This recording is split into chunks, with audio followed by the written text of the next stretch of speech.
Self-assessment tax returns. Sounds scary, right? But don't stress. I'm here to show you how easy this can actually be. Today we're talking through the essential steps you need to follow to get your first self-assessment done and dusted without the hassle and confusion.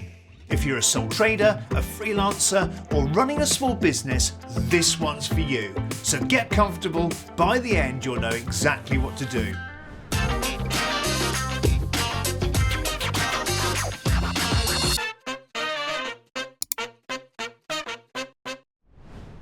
The first thing you need to know is self-assessment is the way to tell HMRC how much income you've made from all sources so they can figure how much tax you owe. That includes income from regular employment, where tax is often paid through PAYE, as well as earnings from self-employment, freelancing, rental income, or investments. You need to register for self-assessment if you haven't already. This one's easy. Head over to HMRC's website and fill out a simple form. Once that's done, you'll get a unique taxpayer reference number, or UTR. Hang on to that because you'll need it every time you file. It can take up to 10 days for your UTR to arrive, so don't leave this registration to the last minute, and certainly not at the end of January when you're actually due to file. Let's talk about what information you actually need.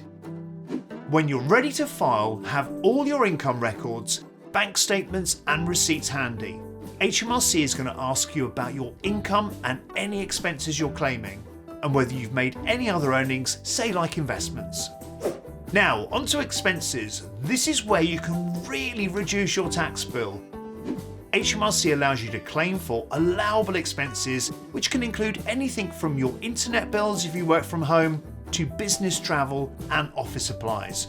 Just remember, it has to be genuinely business related. If you're unsure about an expense, take the time to double check HMRC's guidelines or reach out to an accountant or tax advisor. We'll put our amazing expenses guide in the comments below, so go down there and download it after this video. It's super useful. Once you've got all of that ready, it's time to fill in the self-assessment form online. You'll be asked about your income, expenses, and any other allowances. Take it one step at a time. HMRC's form can be a bit overwhelming at first, but just go through it carefully. And don't worry, there's a section for additional information if you need to explain anything unusual or complex. What happens if you make a mistake? No problem. HMRC lets you amend your return up to 12 months after the January deadline, so if you realise you've missed something, you've got time to correct it. But if it's a really big issue, again, you may want to reach out to an accountant or tax professional. And finally, deadlines. For the tax year ending the 5th of April, your return is due by the 31st of January the following year. Miss the deadline and you're looking at £100 penalty straight away, and there's other penalties that can add up fast.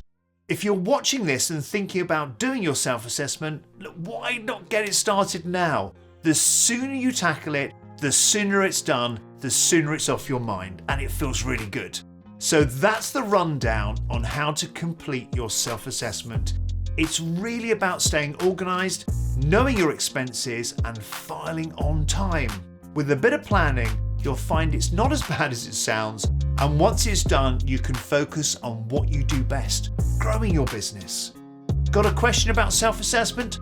Drop it into the comments below. I'd love to hear your thoughts or any tips you've got that help you get your tax done on time.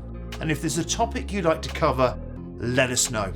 Thanks so much for watching. Hit that bell icon so you don't miss out on these handy tax tips, and please do subscribe. Till next time, see you soon.